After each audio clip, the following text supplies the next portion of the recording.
Assalamualaikum warahmatullahi wabarakatuh. Halo teman-teman semuanya, perkenalkan kami kelompok 7 dari mata kuliah Interaksi Manusia dan Komputer dari Program Studi Pendidikan Teknologi Informasi Universitas Lampung Angkatan 2024. Sebelumnya, perkenalkan, nama saya Rehan dengan NPM 2413025033. Perkenalkan, nama saya Kanza Angela Hafiz dengan NPM 2413025015. Perkenalkan, nama saya Anissa Rahmawati dengan NPM 2413022013.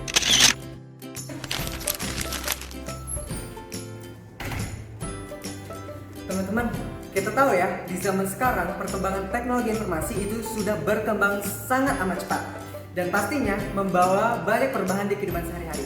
Salah satu perubahannya itu ada di bidang pariwisata dan juga transportasi. Teman-teman di sini pasti mau kan yang namanya itu mudah, cepat, praktis, efisien, pasti mau kan?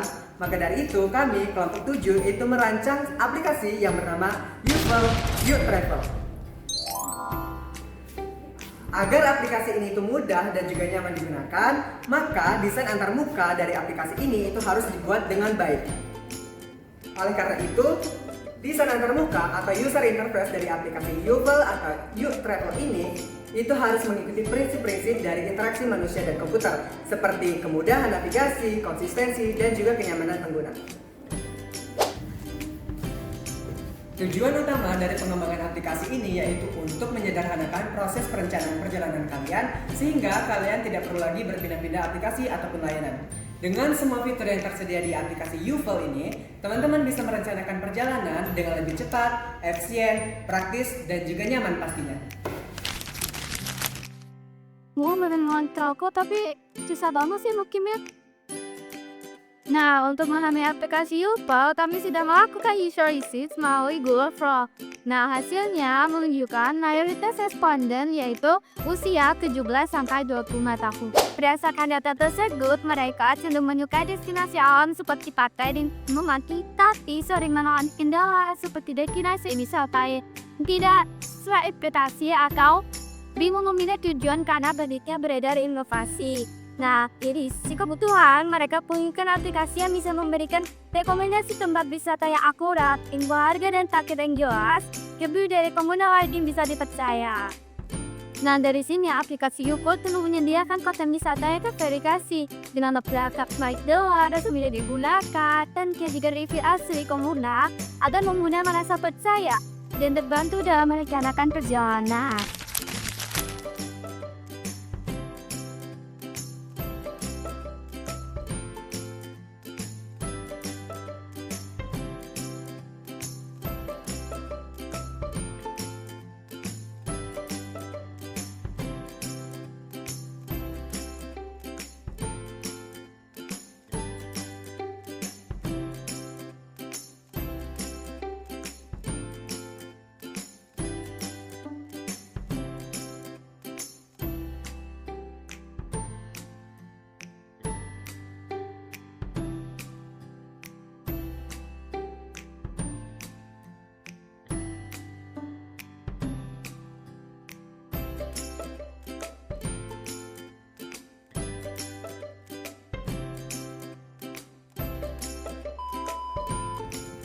Nah, untuk mengetahui apakah aplikasi YouVal ini sudah digunakan oleh pengguna atau tidak, kami merencanakan proses evaluasi usability yang dilakukan secara sistematis, yang dimana tujuan dari evaluasi usability ini untuk menilai kemudahan navigasi, kejelasan fitur, dan juga kenyamanan interaksi pengguna terhadap aplikasi.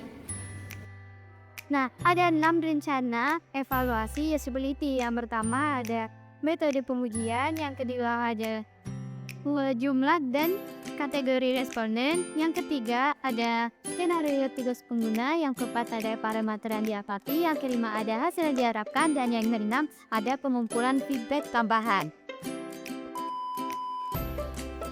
Nah, teman-teman, sekarang kita masuk ke demonstrasi dari aplikasi YouTravel. Setelah kita masuk ke aplikasi YouVal, kita akan disuguhkan dengan tampilan logo dari aplikasi YouVal ini sendiri, teman-teman. Setelah itu kita akan menunggu sebentar, lalu akan beralih ke halaman mulai. Kita bisa mengklik mulai atau go ini. Kemudian di halaman Setelah kita mengklik go, kita akan dibawa ke halaman login. Apabila di sini teman-teman sudah memiliki akun di aplikasi Yufel sebelumnya, teman-teman bisa memasukkan username dan juga password dari akun Yufel sebelumnya. Ataupun kalau misalnya belum memiliki akun sebelumnya, teman-teman bisa daftar, bisa menggunakan Google ataupun Facebook dan lain sebagainya. Nah, setelah itu kita bisa login. Setelah login, kita akan dibawa ke halaman beranda.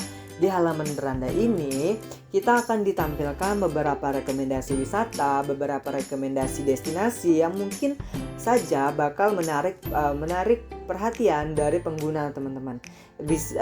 Bisa kita lihat di sini ada beberapa kategori dari rekomendasi. Ada pegunungan, pantai, hutan, ataupun air tawar dan lain sebagainya. Ada juga destinasi teratas dan lain sebagainya.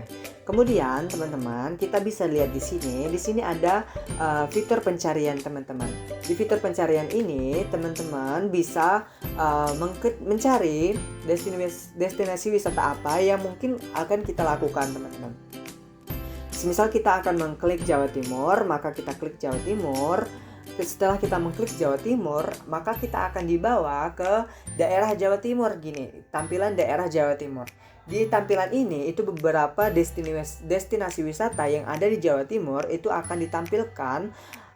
Contohnya ini ada Gunung Bromo, Pantai Klayar dan lain sebagainya. Contohnya kita di sini akan melihat informasi dari Gunung Bromo itu. Nah, setelah kita mengklik Gunung Bromo tadi, kita akan ditampilkan ke halaman history.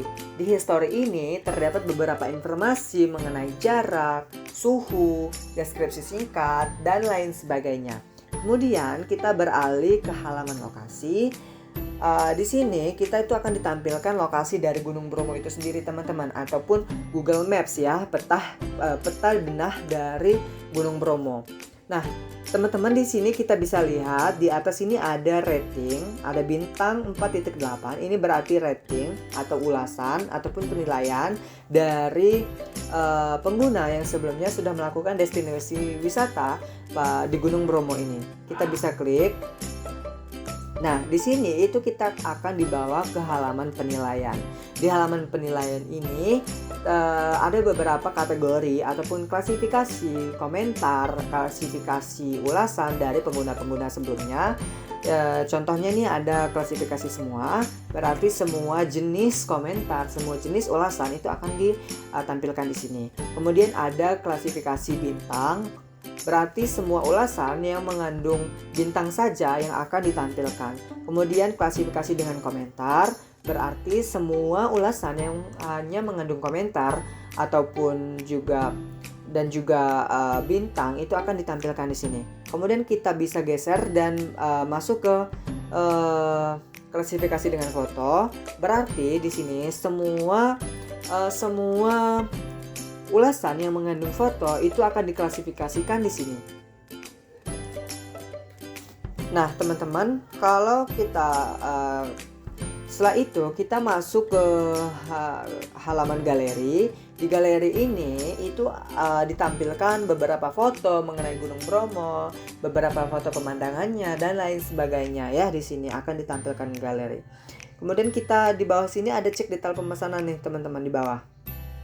Nah, kita bisa klik cek detail pemesanan. Kemudian kita akan dialihkan ke halaman paket trip nih, teman-teman. Di halaman ini itu ada beberapa informasi mengenai beberapa paket trip. Contohnya di sini ada reguler, paket A, promo, VIP gitu. Dan juga beserta juga keterangan fasilitasnya ya, dan juga harga per orangnya. Kemudian kita bisa booking sekarang. Nah, di sini kita akan dialihkan ke halaman formulir reservasi. Di halaman ini itu kita akan memilih ataupun memasukkan tanggal kapan kita akan melakukan perjalanan tersebut. Misal di sini dari tanggal 13 sampai 15 Juni 2025. Kemudian kita akan memilih jumlah orang yang akan melakukan perjalanan. Semisal di sini kita akan melakukan perjalanan 2 orang ya, 2 orang.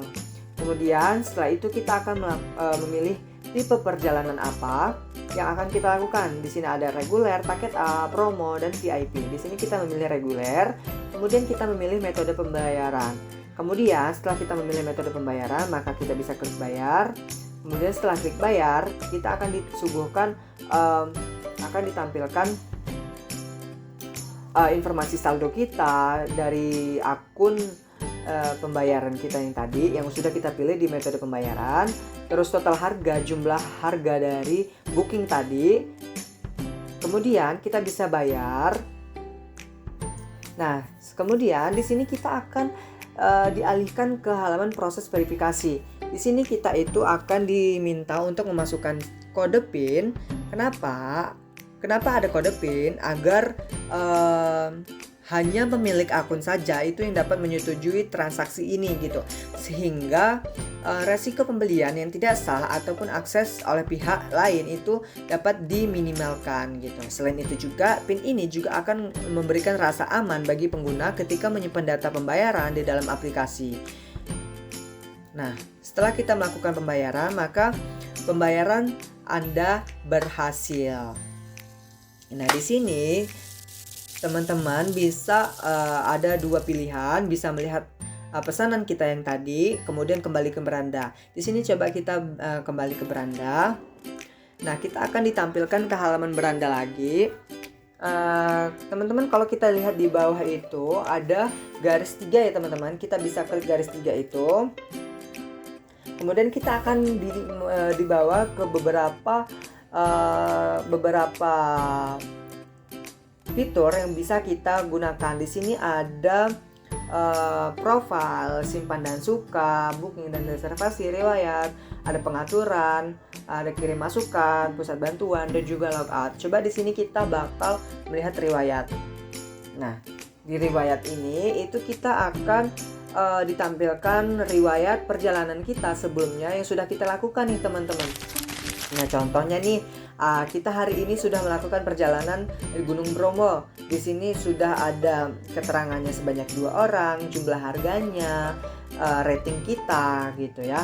Kemudian semisal nih 7 hari yang lalu kita udah ke Pulau Pahawang nih, dan juga Raja Ampat gitu. Nah, ada tanggal berapa, sebanyak berapa orang, dan juga harganya. Kemudian kita bisa kembali kita bisa logout nih teman-teman. Kalau mau keluar dari akun kita bisa klik logout. Nah, di sini kita akan ditanya apakah Anda yakin ingin keluar dari aplikasi ini.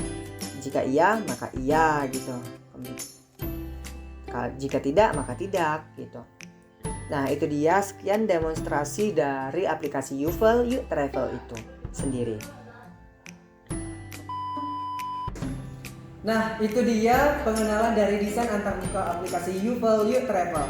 Teman-teman, ini ada beberapa refleksi mengenai proyek kita kali ini. Kalau dilihat dari desain yang sudah kita buat tadi, sebenarnya itu sudah cukup menggambarkan alur aplikasi YouVal. Jadi kami juga sadar masih ada beberapa kekurangan. Misalnya nih, dari jumlah set yang masih terbatas. Jadi belum semua fitur itu bisa ditampilkan secara detail.